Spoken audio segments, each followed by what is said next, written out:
আপনি কি ওই মাকড়সার জাল দেখতে পাচ্ছেন? মাকড়সারা ভীষণ পরিশ্রম করে এটা তৈরি করে, নিজের শরীরের রস দিয়ে এই জাল বোনে। আপনি কি এটার উদ্দেশ্য জানেন? আসলে মাকড়সা এই জালে ছোট কীটপতঙ্গ ধরে তাদেরকে খাদ্যরূপে গ্রহণ করে। কিন্তু আপনি কি এই কথা জানেন যে একদিন মাকড়সা নিজেই নিজের জালে জড়িয়ে মৃত্যুবরণ করে থাকে? বলুন, কি করেন আপনি এই জাল দেখতে পেলে? দেখতে পেলেই মুছে ফেলেন এর অস্তিত্ব, তাই না? তেমনি অন্যদিকে পাখির বাসা, পাখিরাও ভীষণ পরিশ্রম করে এটা তৈরি করে। কিন্তু যদি পাখি একদিন এটা ছেড়ে চলে যায়, তাহলেও লোকে এটা নষ্ট করে দেয় না। কারণটা কি? এর কারণ হলো এর নির্মাণ জীবন সঞ্চারের জন্য করা হয়েছিল, নষ্ট করার জন্য নয়। তাই মনে রাখবেন, জীবনে আপনার পরিশ্রম যতই বেশি হোক না কেন, যদি আপনার লক্ষ্য শুভ না হয়, তাহলে আপনারও বিনাশ নিশ্চিত। তাই সৃজন করতেই থাকুন আর মুগ্ধ হয়ে বলুন, রাধা রাধা।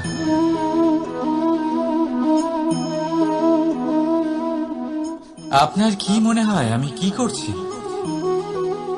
আপনি বলবেন আমি প্রদীপ জ্বালাচ্ছি। সঠিক, কিন্তু প্রশ্ন হচ্ছে যে আমি কি আপনাকে বলেছি যে একে প্রদীপ বলা হয়? না। এই প্রদীপ কি নিজেই নিজের পরিচয় আপনাকে দিয়েছে? না। তাহলে আপনি কি করে জানলেন যে একে প্রদীপ বলা হয়? উত্তর হচ্ছে প্রকাশ, যে স্বয়ং জ্বলে অন্ধকারের মধ্যে সংসারকে পথ দেখায়, সেটাই প্রদীপ। যা নিরাশার মাঝে আশার আলো প্রদর্শন করে, সেটাই প্রদীপ। অপর দিকে আছে সাপ, যাকে না দেখেও তার ফনার আওয়াজ শুনেই লোকে ভয় পেয়ে যায়। তার মানে ব্যক্তির পরিচয় তার কর্মের দ্বারা পাওয়া যায়। তাই আপনার এটা বলার প্রয়োজন নেই যে আপনার পরিচয় কি। এটা আপনার কর্মই নিশ্চিত করবে যে লোকে আপনাকে প্রদীপ ভেবে ভালোবাসবে নাকি সাপ ভেবে ভীত হয়ে থাকবে। রাধা রাধা। সময় কত বিচিত্র হয়। সময় আমাদের পক্ষে থাকলে আমরা নিজেদের রাজা মনে করে নিই, আর সেই সময় যদি বিপক্ষে চলে যায়, তাহলে নিঃস্ব হতে সময় লাগে না। তাই মানুষের একটা অভ্যেস আছে, খারাপ সময়ের জন্য কিছু সঞ্চয় করা। আত্মীয়, বন্ধু খারাপ সময় পাশ থেকে সরে যায়। যশ, মান প্রতিকূল সময় চিরস্থায়ী হয় না। তাই মানুষ মনে করে অর্থ সঞ্চয় করাই শ্রেয়। অর্থের কোনো হৃদয় নেই যা সময়ের সাথে পরিবর্তিত হবে। সংসার বলে সর্বদা অর্থ সঞ্চয় করতে থাকুন। খারাপ সময় অবশ্যই কাজে লাগবে, কিন্তু আমি বলবো শুভ কর্ম করতে থাকুন, আনন্দে থাকুন, নিজের ওপর আর ঈশ্বরের ওপরে বিশ্বাস রাখুন। খারাপ সময় কখনো আসবেই না। রাধা রাধা। প্রকৃতি মানুষকে এক বিশেষ শক্তি দিয়েছে, অন্য জীবের থেকে বেশি শক্তি দিয়েছে। স্মরণ শক্তি। এই শক্তি মানুষকে অন্য জীবের থেকে ভিন্ন করে, ইতিহাস রচনা করার প্রেরণা দেয়, জ্ঞানকে বংশানুক্রমে এগিয়েও নিয়ে যায়। আর যারা ভুলে যান, অধিকাংশ সময় তারা উপহাস আর দয়ার পাত্র হয়ে যান। কিন্তু এটাই কি প্রকৃত রূপে সত্য? না। এই স্মরণ শক্তি মানুষের বিকাশে সব থেকে বড় বাধা হয়ে দাঁড়ায়। তার মনকে দূষিত করে দেয়। খারাপ অভিজ্ঞতা, কারোর করা বিশ্বাসঘাতকতা, কারোর কটাক্ষ বেশিরভাগ মানুষই ভুলতে পারেন না, আর তারপর প্রতিশোধ নিতে উদ্যত হন। প্রথমে সময় নষ্ট করেন প্রতিশোধের প্রস্তুতিতে, আর তারপর সময় নষ্ট করেন প্রতিশোধ নেওয়ার সুযোগ খুঁজতে। যদি সন্তুষ্টি পেতে চান, যদি জীবনে আনন্দ পেতে চান, তাহলে স্মরণ শক্তির সদ্ব্যবহার করুন। নিজের স্মরণ শক্তিকে চালনা করুন শুধুমাত্র ভালো কথা আর ভালো স্মৃতির দিকে। জীবনে আনন্দ পাবেন। রাধা রাধা। মানুষ নিজের পরিবারের জন্য কত কিছুই না করে, দিন রাত পরিশ্রম করতে থাকে যাতে তার পরিবারের প্রয়োজন পূরণের জন্য অর্থ রোজগার করতে পারে। কিন্তু শুধু অর্থ রোজগার করাটাই কি যথেষ্ট? আপনি বলবেন, হ্যাঁ নিশ্চয়ই, অর্থ দিয়ে সবকিছু পাওয়া যায়, বিদ্যা পাওয়া যায়, বাড়ি পাওয়া যায়, ওষুধ পাওয়া যায়, আর কত কিছুই না পাওয়া যায়। এইসব একটা পর্যায় পর্যন্ত সঠিক, কিন্তু একটু মন দিয়ে ভেবে দেখুন, যখন কোনো শিশু অসুস্থ হয়ে পড়ে তখন সে ওই তিক্ত ওষুধ কেন খেয়ে নেয়? এই জন্য কারণ ওর পিতা সেই ওষুধ অর্থ দিয়ে কিনেছে? না, বরং এই জন্য কারণ তার পিতা যে তার সামনে দাঁড়িয়ে, তার উপরে তার বিশ্বাস আছে। বিশ্বাস আছে যে উনি তার কিচ্ছু হতে দেবেন না। এই বিশ্বাস, এই সংস্কার, এই শিক্ষা কখনো অর্থ দিয়ে পাওয়া যায় না। এটা পাওয়া যায় সেই সময় থেকে যা মাতা পিতা তাদের সন্তানের সাথে কাটিয়েছেন। তাই জীবনে অর্থ অবশ্যই উপার্জন করুন, কিন্তু নিজের পরিবারকেও সময় দিন, আনন্দ পাবে। রাধা রাধা। বিরোধিতা এমন এক শব্দ যা শুনে আমরা সবাই ভয় পেতে থাকি। যদি কেউ আমাদের বিরোধিতা করে তা আমাদের সহ্য হয় না। আমরাও কারোর বিরোধিতা করে কোনো শত্রুতা করতে চাই না। এই ধরনের ভাবনা আমাদের মনে আসতেই থাকে। কিন্তু বিরোধিতা, এই শব্দ আপনার শান্তির জন্য, আপনার সুখের জন্য কতটা গুরুত্বপূর্ণ তা আপনারা জানেন না।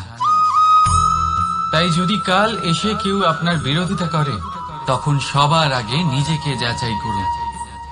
আপনি কি ভুল করেছেন? আপনার দোষ কি? নিজের মধ্যে কি ত্রুটি আছে সেটা বোঝার চেষ্টা করুন, নিজেকে সংশোধন করার চেষ্টা করুন। তারপর দেখুন, বিরোধিতার এই আগুন আপনাকে স্বর্ণ থেকে কুন্দন বানিয়ে তুলবে। বলা হয় এই সংসারে খারাপ বেড়েই চলেছে, কিন্তু তার কারণ এ নয় যে খারাপ মানুষ বেড়ে চলেছে। তার কারণ হলো যে ভালো মানুষ, যাদের ভালো চিন্তা, ভালো বিচারধারা আছে, তারা খারাপের বিরোধিতা করতে পারেন। যদি আপনার সম্মুখে কোনো খারাপ কর্ম হয়, তাহলে তার বিরোধিতা করতে সংকোচ করবেন না,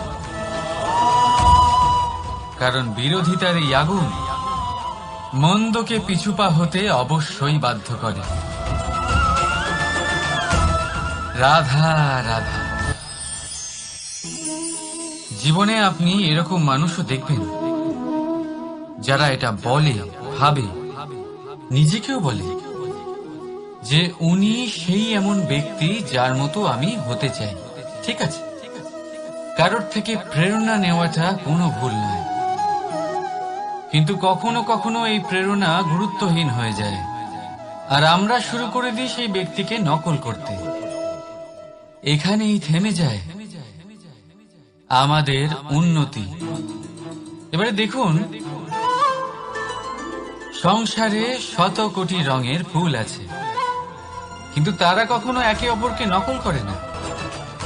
সময়কে ব্যবহার করুন নিজের অস্তিত্ব নির্মাণ করার জন্য,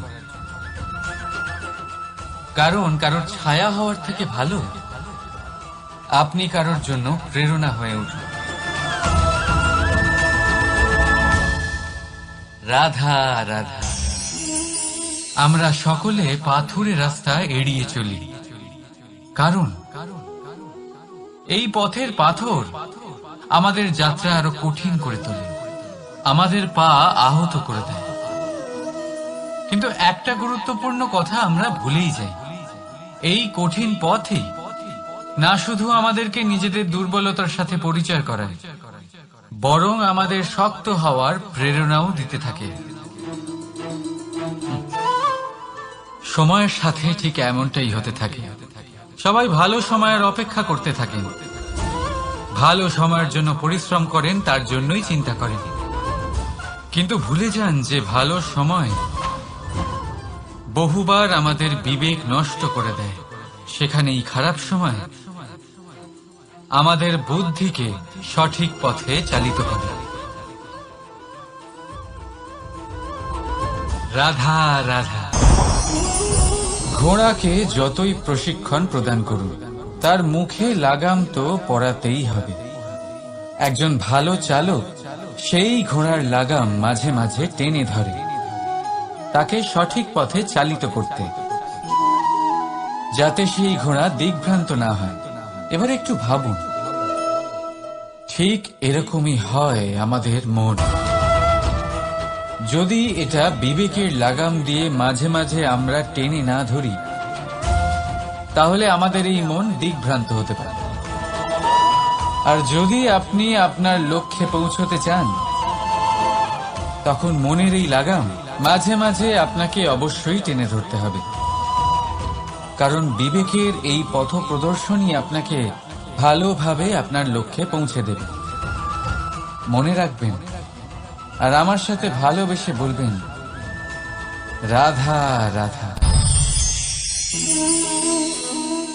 আপনি কখনো জাঁতা কল দেখেছেন? তাতে গম পেশা হয়। গমকে এমন ভাবে পেশা হয় যাতে আমরা তা খেতে পারি, জীবিত থাকতে পারি।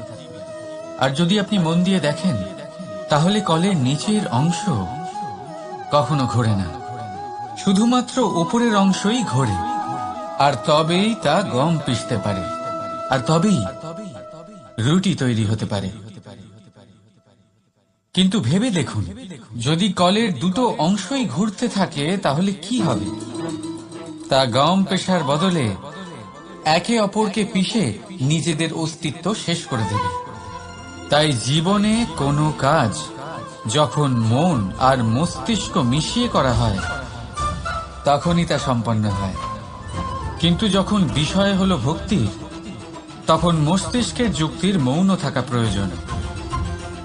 আর যখন বিষয় হলো কর্ম আর ন্যায়, তখন মনের আবেগের মৌন থাকা প্রয়োজন। তাই মন আর মস্তিষ্কের এই সম্মিলনে সতর্ক থাকবেন। একসাথে অবশ্যই চলবে, কিন্তু একে অপরের বাধা যেন না হয়ে দাঁড়ায়। রাধা রাধা। আমি একটা এমন শব্দ যার অনেকগুলি মানে হয়, যার আসল অর্থ হল অহং। যদি আপনি কথা বলেন সৃষ্টির নির্মাণ নিয়ে, তাহলে আমি ব্রহ্মদেব হয়ে সৃষ্টির নির্মাণ করবে।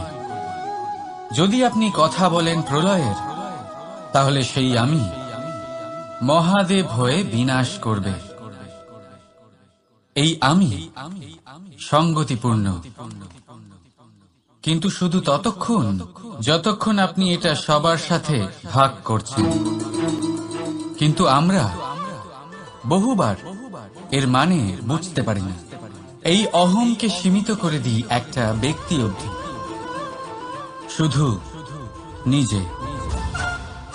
আর তখনই জেগে ওঠে অহংকার, যাতে প্রাধান্য পায় শুধুমাত্র আমি, আমরা নয়।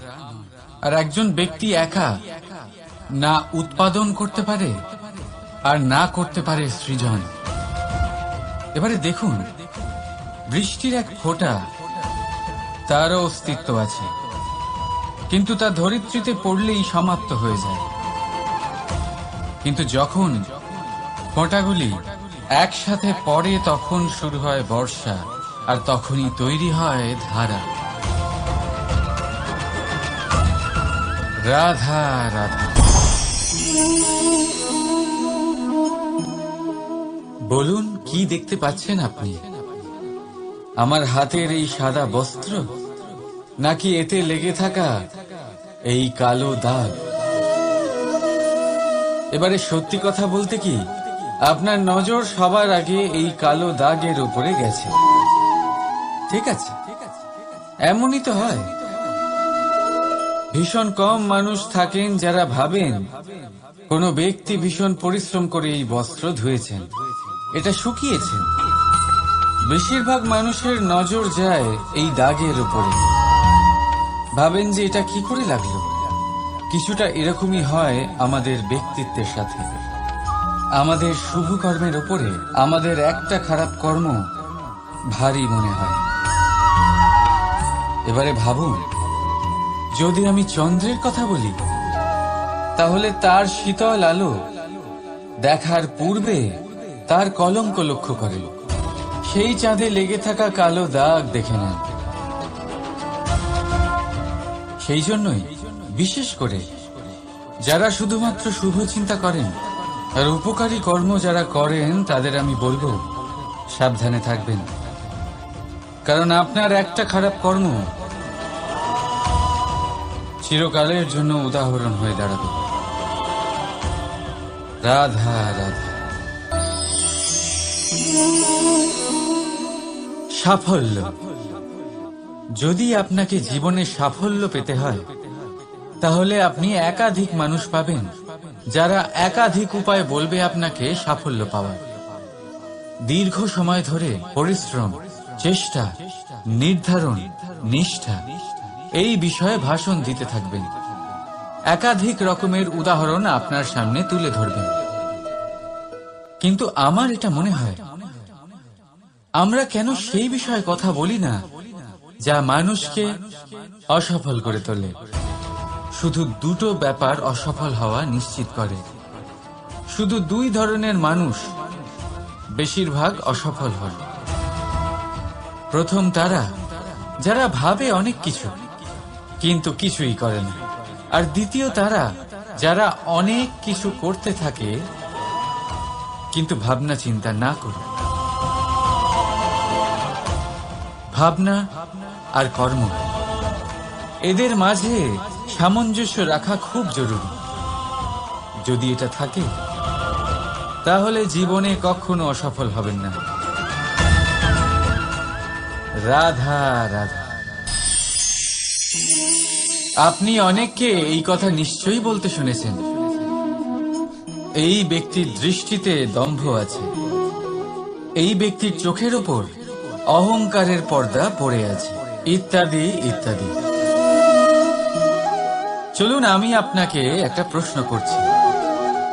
আপনি দেখেন কি দিয়ে? দৃষ্টি দিয়ে নাকি দৃষ্টিভঙ্গির সাহায্যে?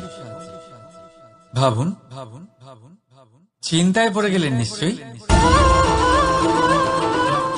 দৃষ্টি যে কোনো বস্তুর বা যে কোনো মানুষের শুধু বাইরের রূপটা দেখায়, যেখানে দৃষ্টিভঙ্গি আপনাকে সোজা আসল পরিচয়ের সাথে সাক্ষাৎ করায়।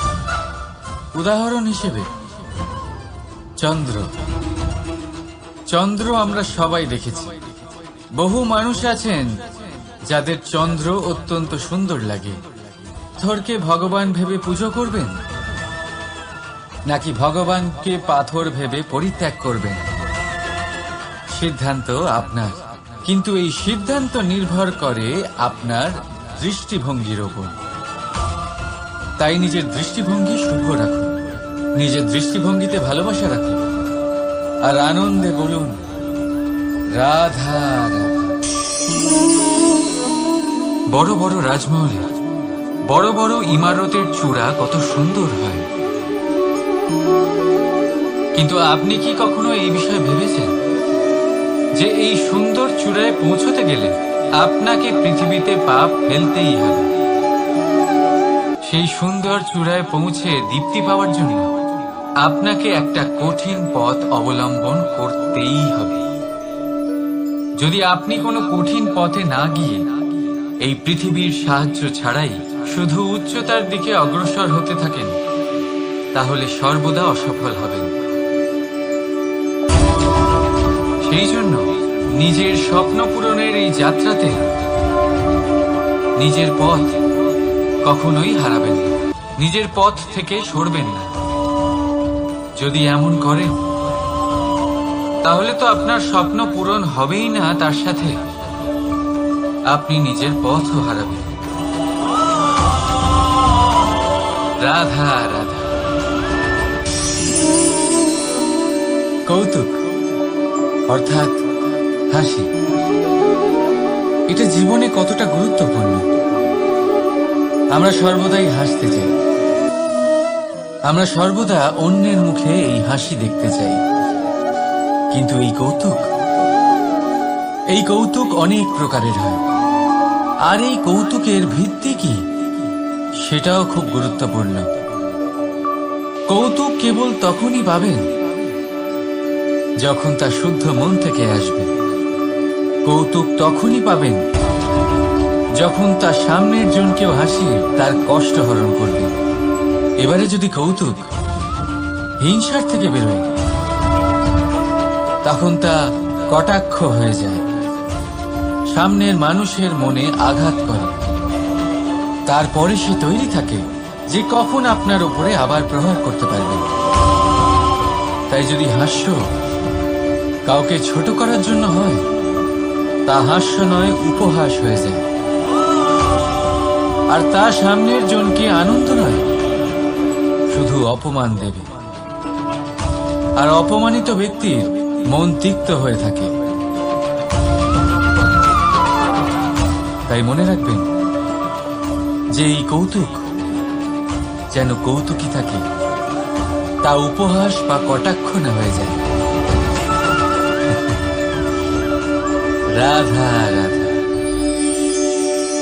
মানুষ, এই শব্দের সূচনা হয় মন থেকে। আর সেই জন্যই হয়তো আমাদের এই মন এতটা গুরুত্বপূর্ণ। এবারে দেখুন না, আমাদের মনই সবকিছু চালনা করে। মনই সেই যে কল্পনা করে, মনই সেই যা কল্পনাকে বাস্তবে পরিণত করার জন্য পরিশ্রম করতে আমাদের প্রেরণা যোগায়। মনই সেই যা লোভের জালে জড়িয়ে পড়ে। মনই সেই যা অভিমানের পর্দা দিয়ে ঢেকে যায়। আর এই মনই সেই যা আপনাকে বিনাশের দিকে টেনে নিয়ে যেতে পারে। কিন্তু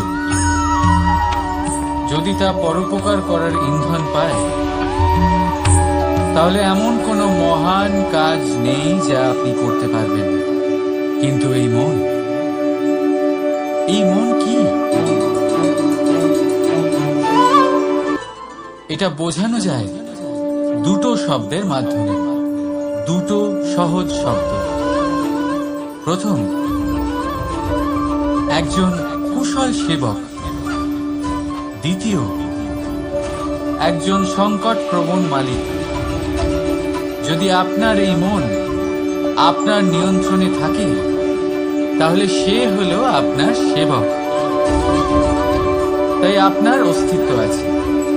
কিন্তু যদি আপনার মন আপনার কর্মের উপরে নিয়ন্ত্রণ করে, তাহলে এই মন আপনার মালিক। আর তখন আপনার বিনাশ নিশ্চিত। তাই নিজের এই মনকে নিয়ন্ত্রণে রাখুন, কিন্তু ভালোবেসে। আসুন আমার সাথে আনন্দে বলুন, রাধা রাধা। এই সূচ দেখতে পাচ্ছেন আপনি? এটা শুদ্ধ লোহা দিয়ে তৈরি। বস্ত্র সেলাই করার কাজে লাগে, অস্ত্রোপচারে কাজে লাগে। কিন্তু আপনি কি কখনো ভেবে দেখেছেন এই সূচ কিভাবে তৈরি হয়?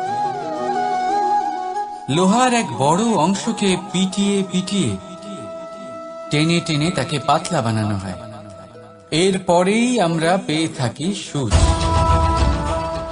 ভাবুন, যদি লোহার টুকরোতে অনর্গল প্রহার করার ফলে একটা লোহার টুকরো সূচে পরিণত হয়, তাহলে আমাদের জীবনে অনর্গল চেষ্টা করার ফলে জীবনের সমস্ত অংশকে আমরা কত প্রভাবশালী কাজে পরিণত করতে পারি। শুধু প্রয়োজন দৃঢ় নিশ্চয়তা। তাহলে আসুন আমার সাথে ভালোবেসে বলুন, রাধা রাধা। বিশ্বাস, জীবনে বিশ্বাস কতটা গুরুত্বপূর্ণ। একজন স্ত্রী তার স্বামীর হাত ধরে যে কোনো জায়গায় যেতে পারেন, এর কারণ হলো বিশ্বাস। তার নিজের স্বামীর ওপরে বিশ্বাস আছে। যখন একজন মা তার ছোট বাচ্চাকে কোলে তুলে হাওয়ায় ওঠায়, তখন সেই বাচ্চা ভয়ভীত হয়ে যায় না। তার কারণ হলো বিশ্বাস। তার বিশ্বাস আছে যে তার মা তার কিচ্ছু হতে দেবে না। এক বৈদ্যের দেওয়া ঔষধ সন্তান কিছু না বুঝে শুনেই খেয়ে ফেলে। সেই বৈদ্যের জ্ঞানের বিষয়ে তার কোনো ধারণাই থাকে না। শুধু নিজের পিতার উপরে বিশ্বাস আছে যে তার পিতা তাকে খারাপ কিছুই দেবে না। যখন এই সংসারের প্রতিটা বন্ধন বিশ্বাসের উপরে দাঁড়িয়ে আছে, তাহলে কেন এই বিশ্বাসকে আমরা জীবনে আনতে পারি না? আপনি নিজেই দেখুন, এই বিশ্বাস নিজের জীবনে এনে দেখুন, সবকিছু আরো সুন্দর হয়ে যাবে। তাই ভালোবেসে বলুন, রাধা রাধা।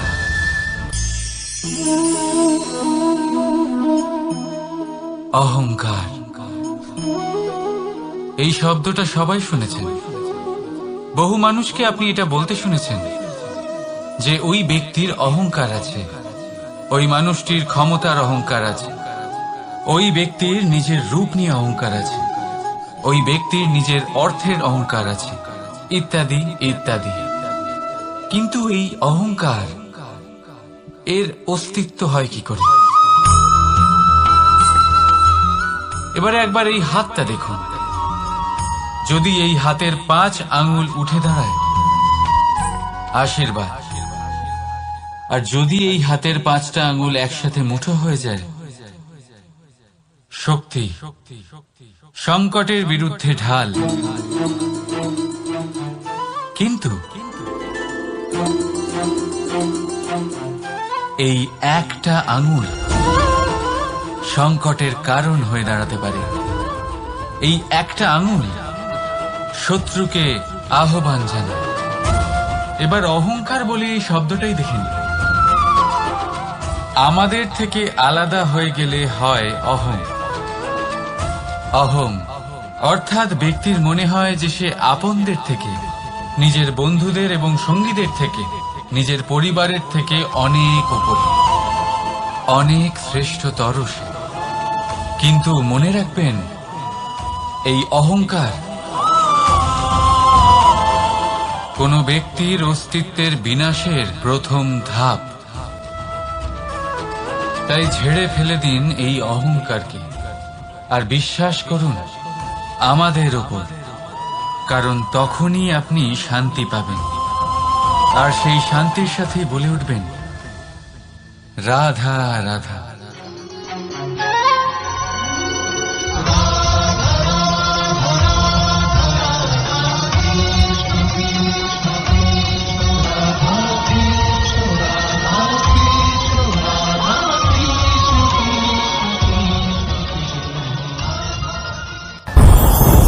ওমা, এ কি? আমি কখন থেকে এখানে অপেক্ষা করছি, হাত পেতে দাঁড়িয়ে রয়েছি যাতে একটা ফল আমার হাতে এসে পড়ে এবং সেটা আমি খেতে পারি। কখন থেকে অপেক্ষা করছি, কিন্তু সেটা হচ্ছেই না। এবার আপনি বলবেন যে এসব কি বলছি, এ কি অদ্ভুত কথা বলছি। যদি ফল খেতে হয় তাহলে আমাকে বৃক্ষে চড়তে হবে, ফলের কাছে পৌঁছতে হবে, তবেই তো ফল পাবো। এবারে এটা অত্যন্ত সহজ ব্যাপার, কিন্তু এই বিষয়টা আপনি নিজের জীবনের প্রসঙ্গে ভেবে দেখুন। লক্ষ্য কোথায় আছে আপনি জানেন, সেই লক্ষ্যে পৌঁছানোর পথ কি সেটাও আপনি জানেন, সেই পথে চলার ক্ষমতাও আপনার রয়েছে, কিন্তু তাও আপনি নিজের লক্ষ্য লাভ করতে পারছেন না। কেন? কারণ আপনি অপেক্ষা করছেন যে লক্ষ্য আপনার সামনে চলে আসবে, কিন্তু তা হয় না। লক্ষ্য সে যাই হোক না কেন, ধন হোক, প্রেম হোক, কোনো সম্মান হোক বা মোক্ষ হোক, যদি আপনি তার দিকে অগ্রসর না হন তাহলে ফল প্রাপ্তি অসম্ভব ব্যাপার, তা কোনোদিনই হবে না। সেই জন্য আপনার চোখের সামনে আপনি যদি নিজের লক্ষ্যকে দেখতে পান তাহলে উঠুন এবং সেই দিকে অগ্রসর হতে শুরু করুন। নিজের অন্তরের সকল অশুভ গুণ দূর করুন, অলসতা ত্যাগ করুন, অজ্ঞানতা ত্যাগ করে দিন এবং চলতে থাকুন।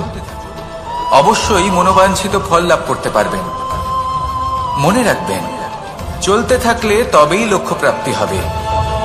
অপেক্ষার দ্বারা শুধুমাত্র মৃত্যু লাভ হবে। আসুন আমার সাথে ভালোবেসে বলুন, রাধা রাধা। পাখি কখন জন্ম নেয়, কখন উড়তে শেখে, কখন বাসা বানাতে শেখে, কখন নিজের মৃত্যু লাভ করে, এসব আমাদের মধ্যে কেউ জানি না।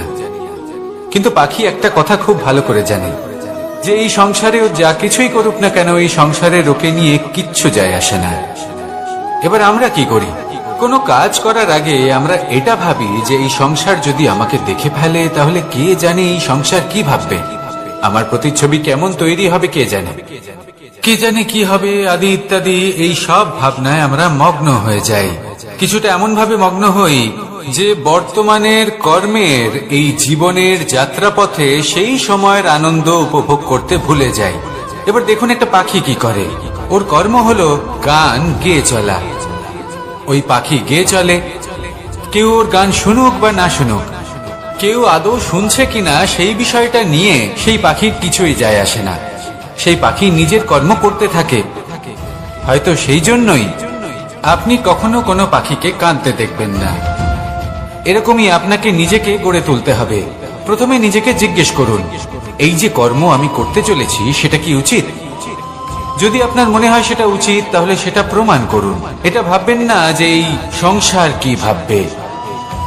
আসুন আর আমার সাথে ভালোবেসে বলুন, রাধা। বনের মধ্যে যদি আপনি কোনো বিষাক্ত সাপ দেখেন তাহলে কি করবেন? আপনি তখনই তার থেকে দূরে পালাতে চেষ্টা করবেন। আর এটা কেন করবেন? নিজের রক্ষার্থে। এই কথা আমি নয় মেনে নিলাম, কিন্তু নিজের জীবনে এটা করেন না কেন? আপনি যেখানেই যান, যে স্থানেই যান না কেন, প্রত্যেক সময়ে প্রত্যেক মুহূর্তে এমন বিষাক্ত সাপ আপনি অবশ্যই খুঁজে পাবেন। আর সেই সাপ নয় যাদের আপনি বনে খুঁজে পাবেন, এরা হলো সেই সাপ যা আপনাকে পাপ করতে বাধ্য করবে। আপনার অন্তরের বাসনা, ক্রোধ, অহংকার, লোভ, ঈর্ষা এদের বৃদ্ধি ঘটাবে। দেখুন, বনের এই সাপ আপনাকে একবার ছেড়ে দিতেও পারে, ছোবল নাও মারতে পারে, কিন্তু এই যে পাপরূপী সাপ আছে তা অবশ্যই ছোবল মারবে। কর্ম যদি করেন তাহলে অবশ্যই ফল পাবেন। সেই জন্য যখনই কোথাও যাবেন, যদি এমন কাউকে দেখেন, যদি এমন কিছু দেখেন যে আপনাকে পাপ করতে বাধ্য করছে, তাহলে সেই মুহূর্তে সেখান থেকে পালিয়ে যান। যেমন বনের সাপ দেখে আপনি পালাতে থাকেন। সৎকর্মের রক্ষা অত্যন্ত আবশ্যক। আসুন আর আমার সাথে ভালোবেসে বলুন, রাধা রাধা। যদি কোনো সিংহ বানরের মতো গাছে চড়তে চেষ্টা করে তাহলে কি হবে? একটা মাছ যদি মাটিতে হাঁটতে চেষ্টা করে তাহলে কি হবে? তারা বিফলই হবে। কিন্তু এরকম কেন হয়? তার কারণ হলো প্রকৃতির রচনা কিছুটা এরকম। এখানে প্রত্যেকটি ব্যক্তিকে, প্রত্যেকটি প্রাণীকে আলাদা আলাদা গুণের অধিকারী করা হয়েছে এবং সকলকে একটা সীমাও প্রদান করা হয়েছে। এবার এই যে বৃক্ষ, পশু, পাখি, এদের মধ্যে সেই ক্ষমতাই নেই যে এরা নিজেদের যাচাই করতে পারবে, নিজেদের সীমাগুলো বুঝতে পারবে, নিজেদের সদ্গুণগুলো চিনতে পারবে। এরা সেটা করতে পারবে না। কিন্তু মানুষ তো আলাদা। মানুষের কাছে সেই বিশেষ শক্তি আছে যে তারা পূর্ণরূপে নিজেদের যাচাই করতে পারবে, নিজেকে পূর্ণরূপে বুঝতে পারবে, নিজের দোষ, নিজের অপগুণ, নিজের সদ্গুণ, নিজেদের সীমাগুলো তারা বুঝতে পারবে। আর এটা অত্যন্ত গুরুত্বপূর্ণ। কথায় আছে যে যদি সাফল্য লাভ করতে হয় তাহলে নিজেকে যাচাই করে নিতে হবে। তাই নিজেকে যাচাই করুন, নিজের সাথে পরিচিত হয়ে যান এবং জীবনে কর্ম করতে থাকুন। সাফল্যের শিখরে অবশ্যই পৌঁছে যাবেন। আর ওখানে যদি যান তাহলে এই মন প্রসন্ন হয়ে অবশ্যই বলবে, রাধা রাধা। অন্ধকারাচ্ছন্ন রাত্রি যদি এসে থাকে, তাহলে আলোকিত প্রকাশ নিয়ে সূর্যও অবশ্যই আসে। রোগ যদি এসে থাকে, তাহলে তার ওষুধও অবশ্যই আসে। সমস্যা যদি আসে, তাহলে সেই সমস্যার সমাধানও নিজে থেকেই আমাদের কাছে চলেই আসে।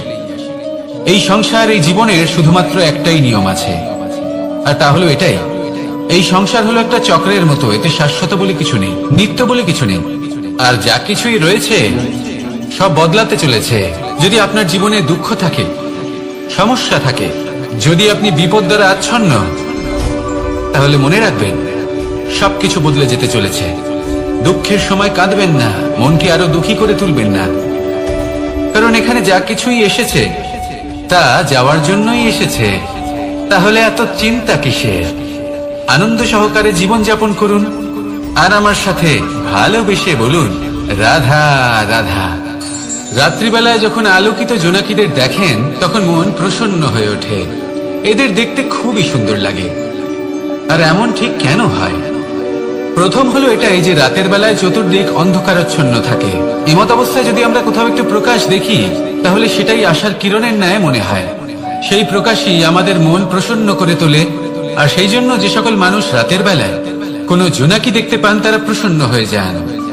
এবার কখনো কখনো জীবনে আমাদের মনে হয় যে চতুর্দিকে শুধুমাত্র অন্ধকারই হয়ে আছে। প্রত্যেকেরই তা কখনো মনে হয়। আর তখনই আমাদের নিরাশ হলে চলবে না, আমাদের দুঃখী হলে চলবে না। সেই সময় আমাদের খুঁজতে হবে নিজেদের আশেপাশে, চতুর্দিকে, আর কোথাও না কোথাও আমরা প্রকাশ অবশ্যই দেখতে পাবো। আশার একটা কিরণ অবশ্যই দেখতে পাবো।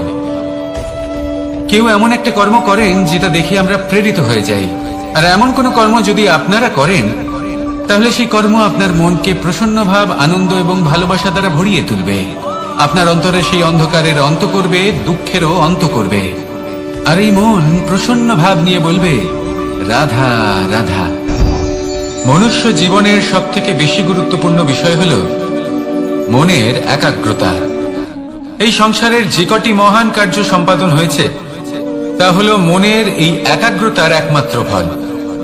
আপনি অবশ্যই দেখে থাকবেন, অনেক ছোট বড় নদী যা বয়ে চলে, তাদের সামনে একটা বাঁধ নির্মাণ করা হয় সেই সব নদীর জল সঞ্চয় করতে।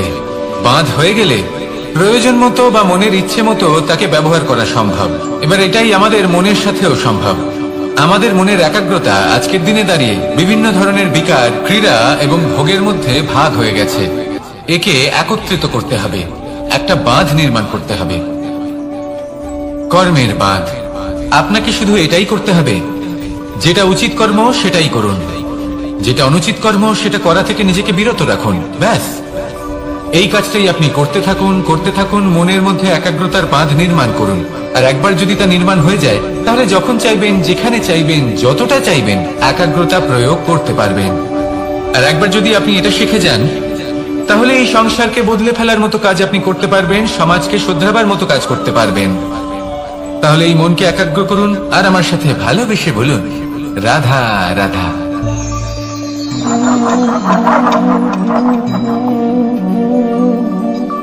কোন ব্যক্তিকে নিশ্চয়ই দেখেছেন যিনি নিজে কাঠ কাটার এই কাজে নিপুণ এবং অভিজ্ঞ। এবার আপনারা দেখবেন যে তার মনোযোগ সমস্ত কাঠের ওপর থাকে না, তার মনোযোগ থাকে শুধুমাত্র একটা কাঠের ছোট্ট একটি অংশের উপর, যেখান থেকে তার টুকরো করা হচ্ছে। কিন্তু সেটা উনি কেন করেন? যদি এটা উনি না করেন, তাহলে সেই কাঠ সঠিক পদ্ধতি এবং তাড়াতাড়ি কাটা যাবে না। জীবনেও তাই হয়ে থাকে। আপনি হয়তো কোনো লক্ষ্য স্থির করেছেন, বা পথ নির্বাচন করেছেন, বা কাজ স্থির করেছেন যেটা আপনি করেই ছাড়বেন। তাহলে নিজের সম্পূর্ণ মনোযোগ শুধুমাত্র তার উপর কেন্দ্রীভূত করুন। যদি আপনার মন এদিক ওদিক তাকাতে থাকে, অস্থির হয়ে পড়ে, বিচলিত হয়ে পড়ে, যদি তা হয়ে থাকে, তাহলে আপনি অবশ্যই অসফল হবেন। তাই কর্মঠ থাকুন, নিরন্তর কর্ম করতে থাকুন এবং পূর্ণ মনোযোগ দিয়ে নিজের কাজ করুন। নিজের পথে অগ্রসর হন বা নিজের লক্ষ্য প্রাপ্ত করতে চেষ্টা করুন। তারপর দেখুন কি হয়, কিভাবে উচিত পথে এবং তীব্র গতিতে আপনার লক্ষ্য আপনার কাছেই পৌঁছে যায়। আর আপনার এই মন প্রসন্ন হয়ে বলে রাধা রাধা। কখনো কোনো নদীকে দেখেছেন? একই আকার, একই স্থান, শুধু প্রবাহিত হতে থাকে। এর মধ্যে কখনো কোনো অপদ্রব্য ফেলে দেখুন, দেখবেন সেটা বেশিক্ষণ সেখানে থাকে না। সেটা নদীর সাথে বইতে থাকে, আর বয়ে যেতে যেতে সাগরে সমাহিত হয়ে যায়, আর শেষ পর্যন্ত সাগর সেটাকে তটে ফেলে দেয়। কিছুটা এমন হওয়া উচিত আমাদের বিচারধারাও। এক স্থানে তা স্থগিত হওয়া উচিত নয়, এটা সবসময় প্রবাহমান হওয়া উচিত। তবেই আমাদের চেতনা, আমাদের মূল্যবোধ এবং আমাদের স্মৃতি এই তিনটি শ্রেষ্ঠ থাকবে। আর এটাই হলো পুকুর এবং নদীর মধ্যে পার্থক্য। নদীতে জল সবসময় বয়ে চলে, সেই জন্য পবিত্র থাকে, শুদ্ধ থাকে এবং পরিষ্কার থাকে। আর সেখানে এই পুকুরের তলদেশে সব জমা হতে থাকে, আর সেই জন্য তা অপবিত্র হয়ে যায়। তাই সবসময় এই বিচারধারা প্রবাহমান রাখুন। যদি মনে কোনো ভাবনা চলে আসে, সেখানেই থেকে যায় এবং বিদ্যে থাকে, তাহলে তা বের করে দিন, তাকেও বয়ে যেতে দিন, এবং তার যা উত্তর হবে তা সময়ের সাথে আপনার সামনেই চলে আসবে। শুধুই নদীর মতো প্রবাহমান হন আর আমার সাথে ভালোবেসে বলুন, রাধা রাধা। এই সংসারে সাফল্য লাভ করার জন্য জ্ঞানের প্রয়োজন হয়, পরিশ্রমের প্রয়োজন হয়, দৃঢ় নিষ্ঠার প্রয়োজন হয়, নিরন্তর চেষ্টা করা প্রয়োজনীয়। কিন্তু আরো কিছু আছে যা অত্যন্ত প্রয়োজনীয় এবং গুরুত্বপূর্ণ। তা হলো ভালো বন্ধু। তাদের থাকা অত্যন্ত প্রয়োজনীয়। যদি ভালো বন্ধু থাকে, তাহলে সময় এলে তারা ঢাল হয়ে আপনাকে সুরক্ষা করবেন। সময় এলে অস্ত্রের মতো শত্রুকে সংহারও করবেন। যদি তিনি জ্ঞানী হন, তাদের মধ্যে সদ্গুণ থাকে, তাহলে এই সব গুণ আপনার মধ্যেও প্রবেশ করবে। তাহলে সাফল্যের জন্য ভালো বন্ধু পাওয়া অত্যন্ত প্রয়োজনীয়। কিন্তু শুধু বন্ধু কেন, ভালো শত্রুও থাকা প্রয়োজনীয়। এবার আপনি ভাববেন, আমি কি বললাম? যদি আপনার জীবনেও ভালো অর্থাৎ শক্তিশালী শত্রু থাকে, তাহলে আপনিও শক্তিশালী হতে থাকবেন। এই শত্রু আপনাকে প্রেরিত করবে আরো বেশি শক্তিশালী হয়ে ওঠার। কখনো কোনো হরিণকে দেখুন, তীব্র গতিতে দৌড়তে থাকে। কেন তীব্র গতিতে দৌড়য়? এই কারণে নয় যে কোথাও তার জন্য মধুর ঘাস অপেক্ষা করে রয়েছে, না। সে এই কারণে তীব্র গতিতে দৌড়য় কারণ সেটা না করলে তার পেছনে একটি সিংহ আছে যে ওকে নিজের ভোজন করে ফেলবে। তাই জীবনে বিপদ, সংকট, এই সবকিছুও হলো অত্যন্ত গুরুত্বপূর্ণ। তার সম্মুখীন হতে শিখুন আর আমার সাথে ভালোবেসে বলুন, রাধা রাধা। আমরা সবাই ফল খাই, কিন্তু আমাদের সেই ফলই প্রিয় হয় যে পরিপক্ক হয়ে ওঠে, যেটা নম্র হয়, আর যে ফল অনেক বেশি মিষ্টি আর সুস্বাদু হয়ে থাকে, যাদের রঙে বাহার দেখা যায়। সেইভাবে জীবনে আমরা নানান মানুষের সাথে পরিচিত হই, কিন্তু সেই মানুষই আমাদের মন ছুঁয়ে যায় যারা বিনম্র স্বভাবের, যাদের বাণী খুব মধুর, যাদের অন্তরে আত্মবিশ্বাসের একটা তেজ, একটা রং দেখা যায়। এবার এমন ব্যক্তি আমরা কি করে হব? ঠিক সেইভাবেই যেমন একটা ফল রোদ, বর্ষা, শীত, বায়ু, এই সকল সংকটময় পরিস্থিতির সম্মুখীন হয়ে পরিপক্ক হয়ে ওঠে, সেইভাবেই মানুষ সংকটময় পরিস্থিতির সম্মুখীন হয়ে পরিপক্ক হয়ে ওঠেন। যদি এই সংকটের সম্মুখীন হন, তাহলে অভিজ্ঞ হবেন, আর এই অভিজ্ঞতাই শিক্ষা দিয়ে যাবে। এই অভিজ্ঞতা আমাদের শিখিয়ে দেয় যে আমাদের বিনম্র থাকতে হবে। অহংকার করে কোনো লাভ নেই।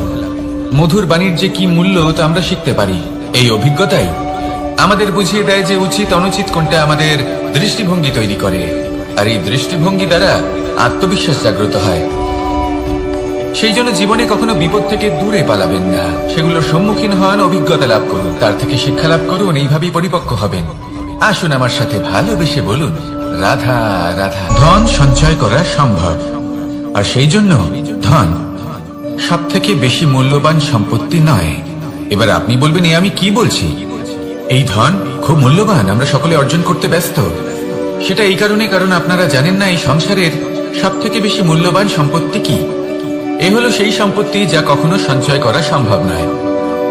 আপনার কাছে যতই ধন থাকুক, তা দিয়ে আপনি স্বাস্থ্য লাভ করতে পারেন, বাড়ি কিনতে পারেন, আদি ইত্যাদি। কিন্তু আপনি যতই ধনী হন না কেন, ফেলে আসা দিনের একটা মুহূর্ত আপনি লাভ করতে পারবেন না। এই একটা মুহূর্ত, এই সময়, এটাই হলো সংসারের সব থেকে মূল্যবান সম্পত্তি।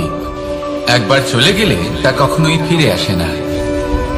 আর এই মুহূর্ত যতই চলে যাক না কেন, আমরা স্মৃতির মাধ্যমে সেগুলি যাপন করতে পারি, তার আনন্দ উপভোগ করতে পারি। আর যার সাথে আমরা সময় অতিবাহিত করেছি, তার স্মৃতিতে আমরা চিরকাল জীবিত থাকতে পারি। সেই জন্য সময় সব থেকে মূল্যবান সম্পত্তি, তাকে এইভাবে নষ্ট করবেন না। প্রত্যেকটা মুহূর্ত উপভোগ করুন, আনন্দ করুন, আর ভালোবেসে বলুন, রাধা রাধা। কনক, কি সুন্দর একটা শব্দ। এর অনেকগুলো রূপ রয়েছে, অনেকগুলো অর্থও রয়েছে। প্রথম অর্থ হলো স্বর্ণ, অর্থাৎ সম্পত্তি। দ্বিতীয় অর্থ ধুতুরা, অর্থাৎ গাছের ছোট একটা বীজ যা কিনা অত্যন্ত শক্তিশালী হয়। যদি বেশি মাত্রায় এর প্রয়োগ করা হয় তাহলে এটা বিষময় হয়ে উঠতে পারে। এই হলো সেই ধুতুরা যার প্রয়োগ মহাদেবের পুজোতে করা হয়। এবার প্রশ্ন হলো এটাই যে এই স্বর্ণ এবং এই ধুতুরার মধ্যে মিল কি রয়েছে। মিল হলো এটাই যে এই দুটোই মানুষকে মত্ত করে তোলে। ধুতুরা মানুষকে তখন মত্ত করে যখন তাকে সেবন করা হয়, কিন্তু স্বর্ণ, ধন, সম্পত্তি মানুষ সেটা যতটাই অর্জন করে নেয় সেটাই যথেষ্ট। এই স্বর্ণ মানুষের ভাবনা চিন্তা করার ক্ষমতাকে বশ করে ফেলে। মানুষ সম্পত্তির লোভে মত্ত হয়ে ওঠে, কারণ যে যত চমৎকারী, যতটা অমূল্য হয় তাকে সামলানো কিন্তু ততটাই কঠিন, তাই না? তাই মনে রাখবেন, ধন, স্বর্ণ, সম্পত্তি এগুলো ধুতুরার থেকেও অনেক বেশি বিষাক্ত হতে পারে। তাই এর উপর আত্মসংযমের একটা কবচ পরিয়ে রাখবেন এবং বিবেকের শক্তির সাথে এগুলো প্রয়োগ করুন, তবেই কল্যাণ হবে। আসুন আমার সাথে ভালোবেসে বলুন, রাধা রাধা। আমার কাছে যশোদা মা যেমন, আমার কাছে দেবকী মা যেমন, আমার কাছে ঠিক তেমনই হলেন গোমাতা। এবার ভেবে দেখার বিষয় হলো এটা যে এই সংসারে অসংখ্য প্রাণী আছে, একজন গাইকে একজন মায়ের মর্যাদা কেন দেওয়া হয়? তাহলে এর অনেকগুলো কারণ আছে। এই গাই অর্থাৎ গোমাতা, এনারা হলেন অত্যন্ত শান্ত, শান্তিপ্রিয়, কখনো কারোর কোনো ক্ষতি করতেই পারেন না। গোমাতা যে দুধ নিজের বাছুরকে পান করান সেই দুধই আমাদেরও দেন। সেই দুধ পান করে আমরা শক্তি লাভ করি। এই দুধ থেকে আমরা মাখন, ঘি, পায়েস এইসব সুস্বাদু খাবার লাভ করি। গোমাতার গোবর আমাদের জ্বালানি হিসেবে সাহায্য করে, যার ফলে খুব কম সংখ্যক কাঠ ব্যবহার করা যায় এবং বেশিরভাগ জঙ্গল সুরক্ষিত থাকে। গোমাতার গোমূত্র সেটাও আমাদের কাছে লাভজনক। এর দ্বারা আমরা অনেক রোগ থেকে মুক্তি লাভ করতে পারি। গোমাতা যখন একটি বাছুরকে জন্ম দেন তখন সেই বড় হয়ে আমাদের ক্ষেত কর্ষণ করে। সেই জন্য গাইকেও জীবনে মায়ের মর্যাদা দেবেন। যতটা সম্ভব তাকে সেবা করুন এবং ভালোবেসে তাকে পালন করুন। এই মন নিজে থেকেই প্রসন্ন হয়ে বলবে, রাধা রাধা। মধু কারই না পছন্দ বলুন তো? অত্যন্ত সুস্বাদু হয় এই মধু, মিষ্টি খেতে হয় এবং তার শক্তিও প্রদান করে। এবং প্রত্যেকটি মিষ্টি পদার্থের মতোই এতেও খুব তাড়াতাড়ি পিঁপড়ে ধরে যায়। অন্যদিকে যদি নুনকে দেখি তাহলে বছরের পর বছর রাখলেও এতে পিঁপড়ে ধরে না।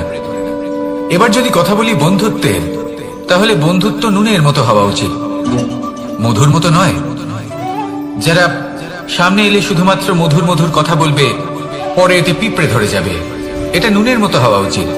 প্রকৃত বন্ধু হলো সে যে সময় এলে পরে আপনার সামনে আপনার প্রকৃত সত্য তুলে ধরবে, তা সে যতই কঠিন হোক না কেন। আপনার দোষ, আপনার অপগুণ, আপনার খামতি আপনাকে বলতে পারবে, যাতে আপনি সেগুলো শুনে মেনে নিয়ে তারপর নিজেকে শুধরোতে পারেন। এটাই হলো প্রকৃত বন্ধুত্ব। কখনো নিজের জীবনের আশেপাশে মন দিয়ে দেখবেন, অনেক সময় এমন মানুষ থাকেন, অনেক বন্ধু থাকেন যাদের দেখে আমাদের মনে হয় যে এনারা খুব কঠোর, এনাদের কথা খুব কটু।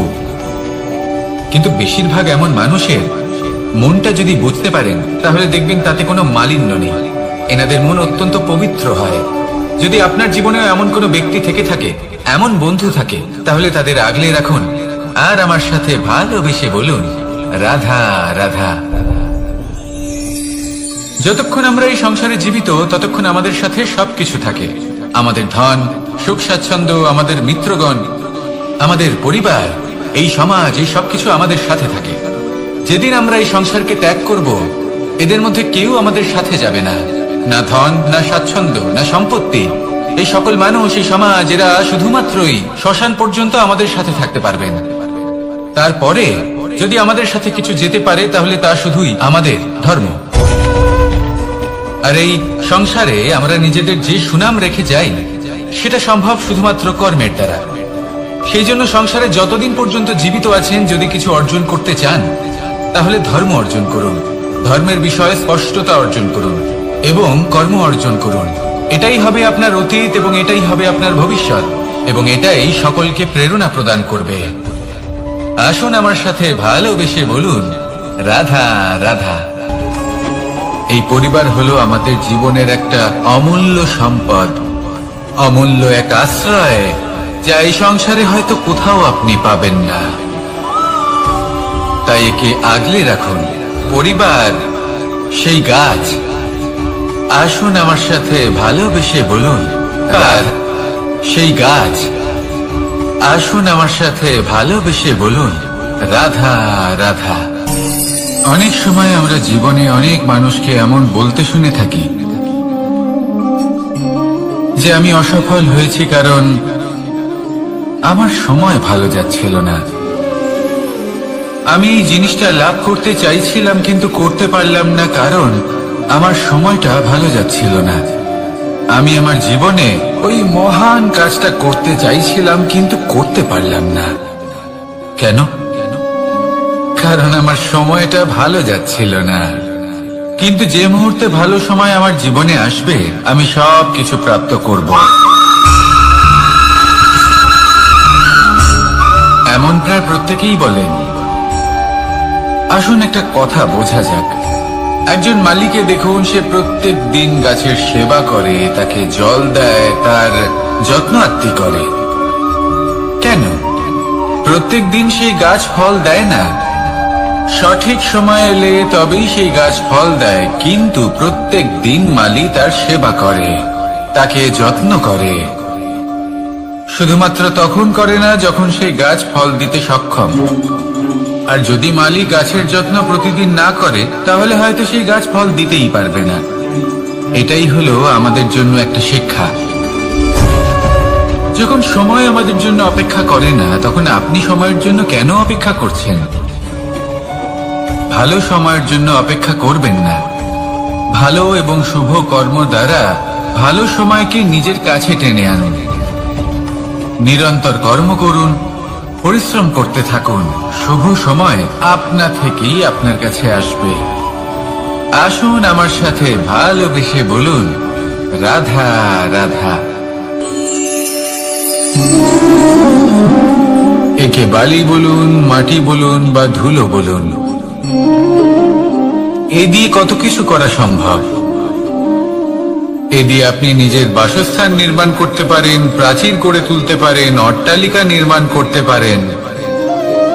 কিন্তু যদি এই বালিকে আপনি মুষ্টিবদ্ধ করে রাখতে চান, তাহলে তা হাত থেকে ফসকে যাবে। আপনি কখনোই একে মুষ্টিবদ্ধ করতে পারবেন না। এরকমই হয় আমাদের জীবন, আর এরকমই হয় সময়। এই মুষ্টিবদ্ধ করা বালির মতো। সময়কে আমরা বাধা দিতে পারবো না, আটকেও রাখতে পারবো না। এ হলো প্রবাহমান। জন্ম থেকে মৃত্যু পর্যন্ত এই যে সময়, তা খুবই সীমিত। আর এই সময় আমরা যেটাই করি তার দ্বারাই আমাদের মূল্য নির্ধারিত হয়। আর এই সংসার থেকে চলে যাওয়ার পরেও এই সংসার এই সব কর্মের জন্যই আমাদের মনে রাখে। তাই যদি আপনি এটা ভাবেন যে আজ যে কর্ম করার ছিল আমি না হয় কাল করে নেব, কাল আমার লক্ষ্যে পৌঁছানোর কথা ছিল আমি পরশু পৌঁছবো, না, এই সময় খুব মূল্যবান, একে নষ্ট করবেন না। এই সময়কে সদ্ব্যবহার করুন, মহান হবার পথে অগ্রসর হন।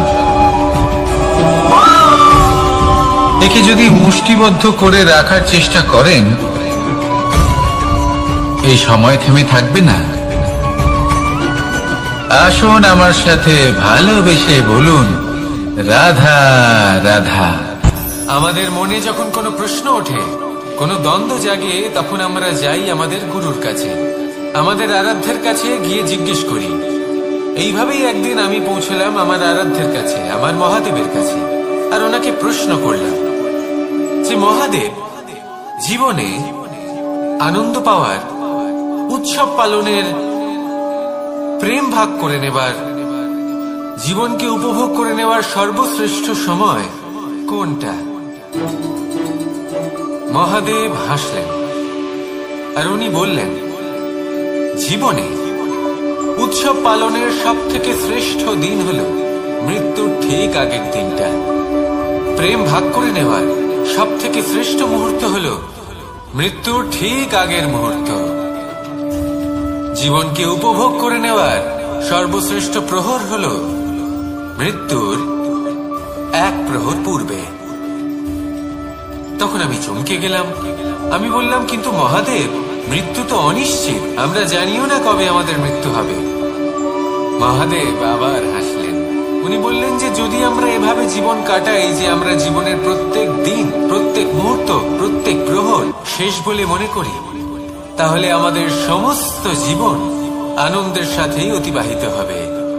কি বলেন?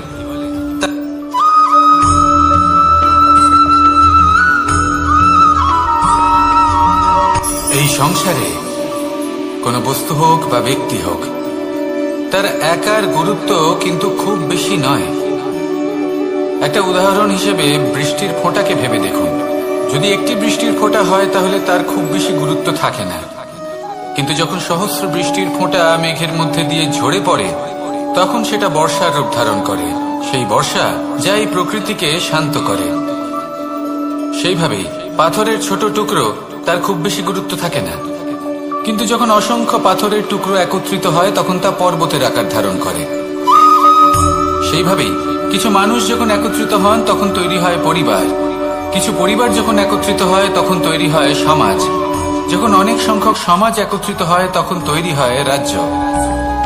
এবার এই রাজ্যের সব থেকে গুরুত্বপূর্ণ ব্যক্তি হতে পারেন রাজা, কিন্তু তাও সেই রাজা একা কিছু করতে পারেন না। যুদ্ধ লড়ার সময় তারও নিজের সৈন্যদলকে প্রয়োজন পড়ে। কিন্তু এই সংসারে এমন একজন ব্যক্তি আছেন যিনি একাই সব কাজ করতে থাকেন, এবং সেই ব্যক্তি হলেন মা।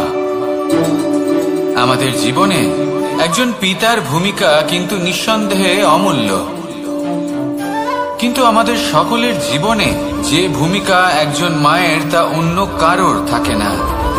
একজন মা একাই সন্তানকে বড় করতে পারেন, সংস্কারী করে তুলতে পারেন, তার জন্য পরিশ্রম করেন। আর এত কিছু কাজ করার পরেও তার কাজের জন্য তিনি প্রশংসা অবশ্য পান না। উল্টে যদি সেই সন্তান অনুচিত পথে চালিত হয়, অনুচিত কর্ম করে, তখন সেই মাকেই অপবাদের পাত্র হয়ে উঠতে হয়। আমাদের জীবনে মায়ের যোগদান কতটা সেটা বুঝুন। আপনাকে বড় করে তোলার জন্য উনি কতটা পরিশ্রম করেছেন সেটা বুঝুন। আজ থেকে, এখন থেকে, এই মুহূর্ত থেকে মাকে সম্মান করতে শিখুন। যখন সময় পাবেন, যখন সুযোগ হবে, তখন তার প্রশংসা করুন, ওনারও ভালো লাগবে।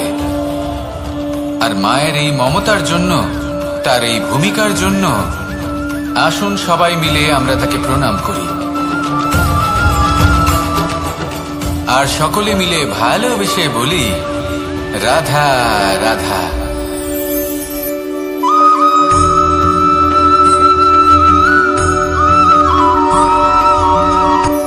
এই সংসারে সাফল্য লাভ করার জন্য জ্ঞানের প্রয়োজন হয়, পরিশ্রমের প্রয়োজন হয়, দৃঢ় নিষ্ঠার প্রয়োজন হয়, নিরন্তর চেষ্টা করা প্রয়োজনীয়। কিন্তু আরো কিছু আছে যা অত্যন্ত প্রয়োজনীয় এবং গুরুত্বপূর্ণ। তা হলো ভালো বন্ধু। তাদের থাকা অত্যন্ত প্রয়োজনীয়। যদি ভালো বন্ধু থাকে তাহলে সময় এলে তারা ঢাল হয়ে আপনাকে সুরক্ষা করবেন। সময় এলে অস্ত্রের মতো শত্রুকে সংহারও করবেন। যদি তিনি জ্ঞানী হন, তাদের মধ্যে সদ্গুণ থাকে, তাহলে এই সব গুণ আপনার মধ্যেও প্রবেশ করবে। তাহলে সাফল্যের জন্য ভালো বন্ধু পাওয়া অত্যন্ত প্রয়োজনীয়। কিন্তু শুধু বন্ধু কেন, ভালো শত্রুও থাকা প্রয়োজনীয়। এবার আপনি ভাববেন, আমি কি বললাম? যদি আপনার জীবনেও ভালো অর্থাৎ শক্তিশালী শত্রু থাকে, তাহলে আপনিও শক্তিশালী হতে থাকবেন। এই শত্রু আপনাকে প্রেরিত করবে আরো বেশি শক্তিশালী হয়ে ওঠার। কখনো কোনো হরিণকে দেখুন, তীব্র গতিতে দৌড়তে থাকে। কেন তীব্র গতিতে দৌড়য়? এই কারণে নয় যে কোথাও তার জন্য মধুর ঘাস অপেক্ষা করে রয়েছে, না। সে এই কারণে তীব্র গতিতে দৌড়য় কারণ সেটা না করলে তার পেছনে একটি সিংহ আছে যে ওকে নিজের ভোজন করে ফেলবে। তাই জীবনে বিপদ, সংকট এই সবকিছুও হলো অত্যন্ত গুরুত্বপূর্ণ। তার সম্মুখীন হতে শিখুন আর আমার সাথে ভালোবেসে বলুন, রাধা রাধা।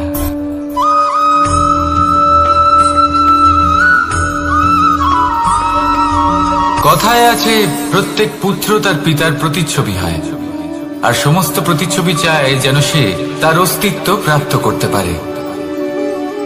পুত্র চায় সে যেন তার পিতার মতো হয়, বা কখনো কখনো তার থেকেও শ্রেষ্ঠ হয়। সেটা কোনো অনুচিত ব্যাপার নয়।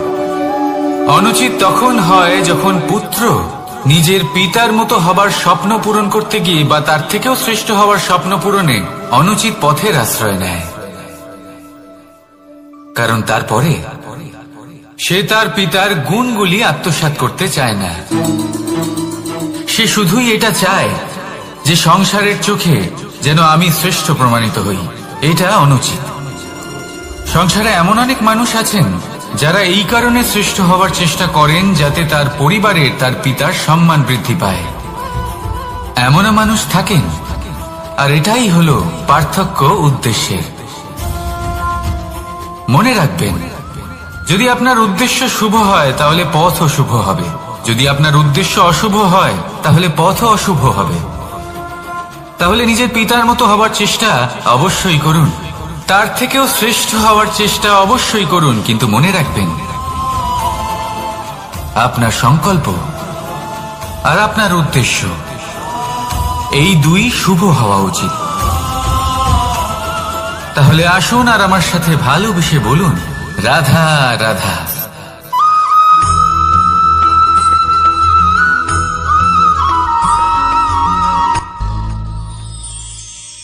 শিশিরের বিন্দু পাতার ওপর পড়ে আর তার গায়ে লেগে থাকে। পাতা তাকে শুষে নিতে পারে না, আর শেষ পর্যন্ত সে ঝরে পড়ে যায়। অন্যদিকে রয়েছে মেঘ এবং চাতক। এদের মধ্যে অনেক দূরত্ব থাকে। মেঘ থাকে আকাশে আর চাতক থাকে ধরিত্রীতে।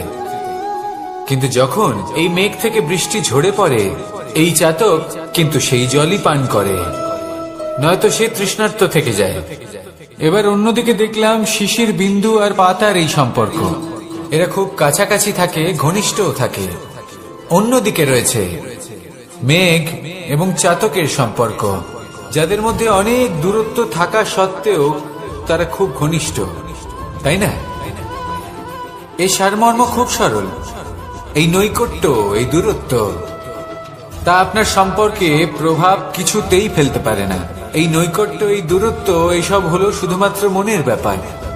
কখনো আপনি অনুভব করেছেন আপনি কারোর থেকে অনেক অনেক দূরে আছেন, অনেক দূরে আছেন, তাও সেই ব্যক্তির প্রতি আপনি টান অনুভব করেন। সেখানে আপনি কারোর সাথে প্রত্যেক দিন অতিবাহিত করেন, সমস্ত জীবন অতিবাহিত করেন, সব থেকে বেশি সময় তার সাথে অতিবাহিত করেন, তাও তার প্রতি সেই টান অনুভব করেন না। এই সংকেত হলো মনের দূরত্বের। তাহলে মনের এই দূরত্ব দূর করুন আর আমার সাথে